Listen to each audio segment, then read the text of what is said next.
Halo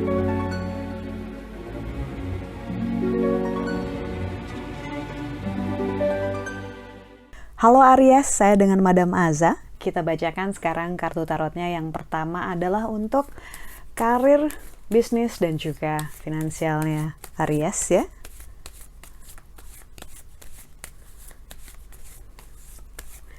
Kartu yang diberikan adalah kartu The Hermit.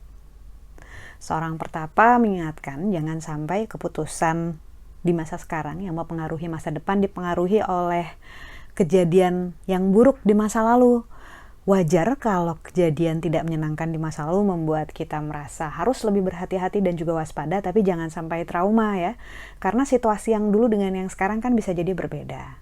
Misalnya kemarin pengen belajar, misalnya saat ini pengen belajar skill baru, tapi kepikirannya kemarin waktu saya belajar juga cepat bosen gitu. Bisa jadi skill yang dulu yang dipelajari nggak selaras ataupun belum cocok sama kata hati kamu kan. Sementara yang sekarang mau dipelajari bisa jadi adalah yang paling cocok buat kamu dan mungkin bisa menjadikan itu penghasilan baru nanti di masa depan gitu. Jadi istilahnya kartu The Hermit, seorang pertapa membuat keputusan nggak gegabah, nggak terburu-buru, dan nggak dipengaruhi oleh masa lalu ataupun pengalaman buruk di masa lalu. Karena yang namanya pengalaman mau baik mau buruk semuanya bisa jadi pelajaran yang bagus. Lalu untuk percintaannya Aries, kartu yang diberikan adalah Universe ataupun semesta. Ketika kartu semesta keluar, ini diingatkan bahwa segala sesuatu itu harus melewati proses yang sudah direncanakan. Dalam arti nggak ada yang bisa instan loh dalam relasi, dalam hubungan itu. Katanya cinta itu adalah kata kerja, jadi ya harus diupayakan, harus diusahakan, harus dibangun. Nggak bisa voila kita ngarep tiba-tiba relasinya berjalan dengan baik gitu ya. Mungkin hanya pada awalnya, tapi untuk maintain tetap perlu effort, tetap perlu tenaga gitu. So kartu Universe semesta bilang bahwa segala sesuatu ada prosesnya, sama seperti semesta juga selalu berproses, begitu juga dengan kehidupan percintaan kamu. Karena itu intinya sabar dan ya harus punya effort lebih gitu ya. Kartu nasihat untuk Aries. Nasihat untuk Aries yang keluar adalah The Devil. Ketika kartu The Devil keluar, ini sebenarnya sedang diingatkan dengan energi negatif yang ada di diri sendiri ataupun di sekitar diri sendiri.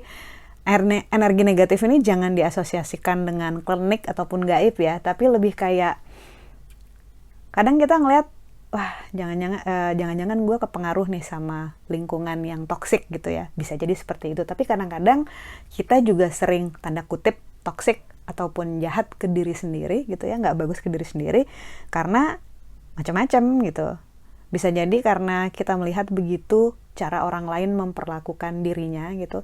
Bisa jadi itu adalah hal yang kita tangkap dari lingkungan kita, dari keluarga kita, dari circle pertemanan kita gitu ya.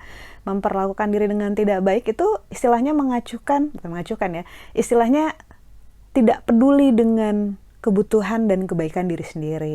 Contoh, terlalu sering begadang gitu ya, tidur pagi terus, kurang istirahat, kurang makan makanan yang sehat, sayur dan buah gitu ya.